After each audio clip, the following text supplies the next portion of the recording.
What is up, gamers? Welcome back to another Mario Maker 2 video. And today I'm going to be showing y'all 3 helpful multiplayer contraptions. And I think that's all I have to say, so without further ado, let's hop right into the video.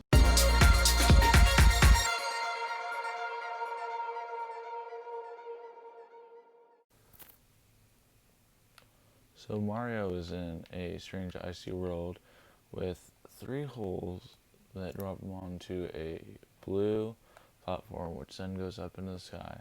After a little bit, some bolt blasters fall down and let him go into a pipe. When in the pipe, he sees a strange message, 1P. The next day, Mario brings his brother Luigi by to see the interesting snow cave he found. Again, after a little bit, the path is unblocked and a pipe is opened.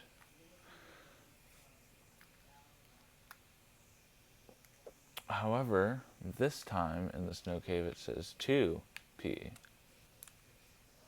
Confused at the difference between the caves, Mario brings his friend Toad to investigate. And once again, after a little bit of waiting time, they go in. The path to the ice cave is opened. And this time, the message reads 3P. Now thoroughly confused, Mario, Luigi, and Toad enlist the help of their good friend Toadette, who knows a lot about suspicious caves. And yet again, after a little bit, the cave is opened up.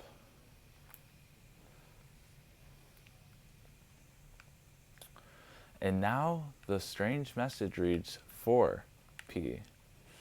Toadette explains that 4P is an abbreviation referring to the number of people in the room, 4 people. And Mario and Luigi and Toad look back and realize that this makes sense. When only Mario was in the room, it said 1P, or 1 person. When Mario and Luigi were in the room, it said 2P, or 2 people. And when Mario, Luigi, and Toad were in it, it said 3P, 3 people. With the mystery explained, they can go about their day. So how does all of this work?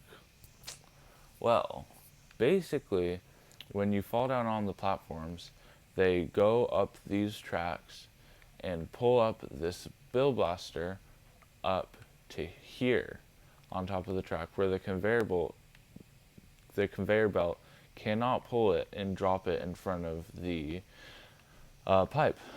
And so for one player, one blaster or bill blaster gets pulled up and the other 3 fall down, blocking this pipe, and this pipe, and giving access to this pipe, which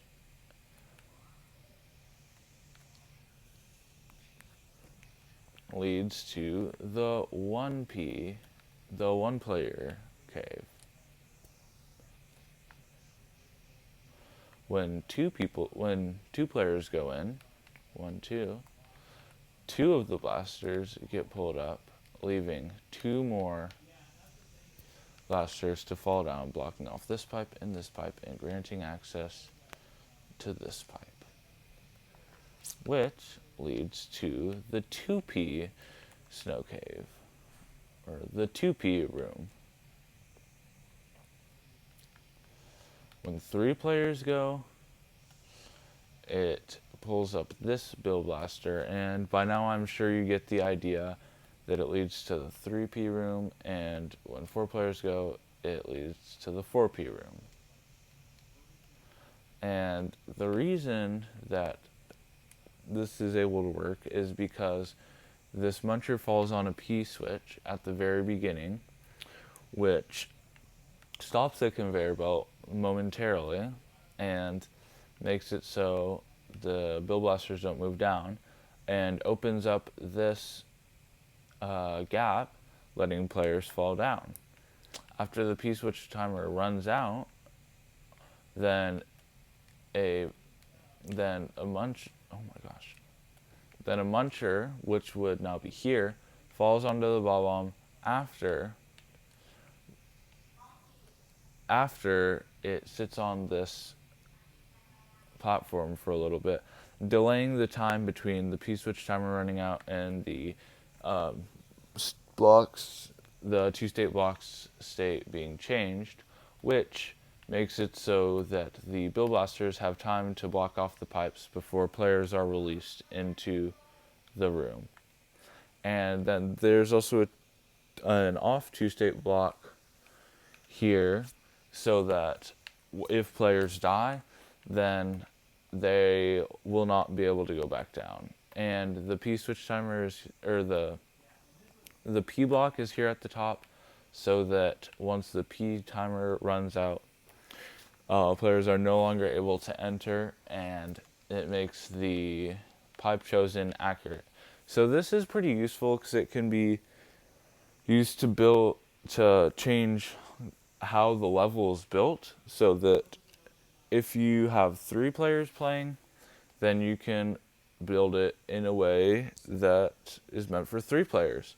And you can also build sort of mechanisms that are used to tell if 2 players die, for instance, then the 3rd player is able to get a key and go through a door to the exit. So this can be used for multiplayer levels and kind of help you tell or help you build your minigame in a way specific for each number of players. And this is also nice because you have to clear check a level in single player mode, which means that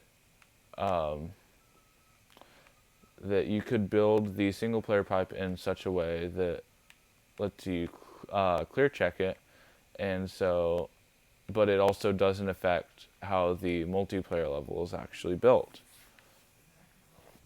Toadette loves playing multiplayer versus, but what she doesn't love is when she is just trying to play and Toad is being toxic. Toad is being toxic and murders her.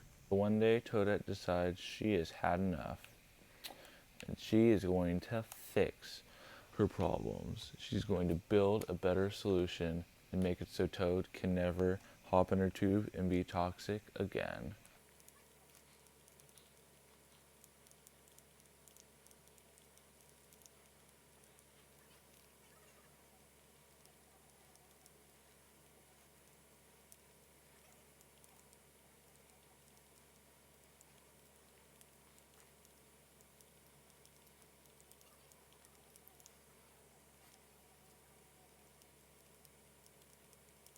And now, try as he might, Toad is now unable to get into Toadette's pipe and be toxic. And Toad's reign of terror is over. The way this one works is pretty simple. It's very similar to the other contraption that figures out how many players there are, but rather than lifting up a Bill Blaster or anything or something like that, it just basically goes up to a track up here and blocks other characters from getting in.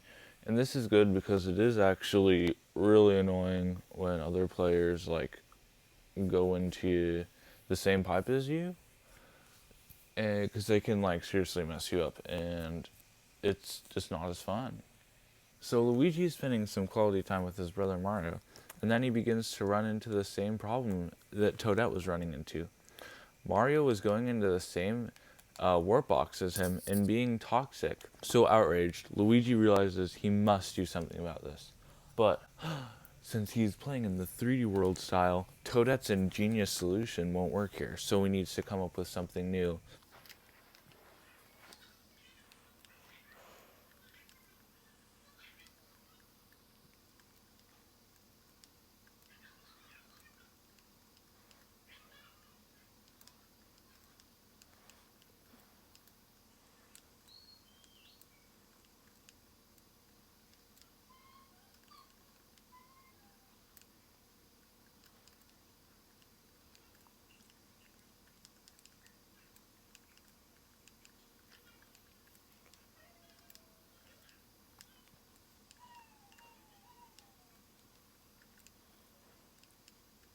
And now, try as he might, Mario is not able to go into Luigi's warp box and is forced to take his own.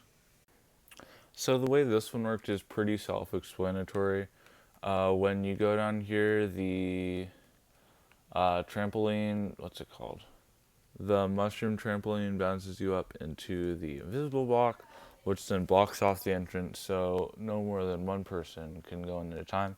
And then these blink blocks are just basically here to like equalize it a little bit, so like no one person has too much of an advantage or anything. And yeah, I think that's going to wrap up today's video. If you enjoyed, I would really appreciate it if you could drop a like, and if you haven't already and you really enjoyed, maybe even subscribe. And if you really enjoyed, you could even share it with a friend, which would be really cool. I would really appreciate the support. And thank you for watching.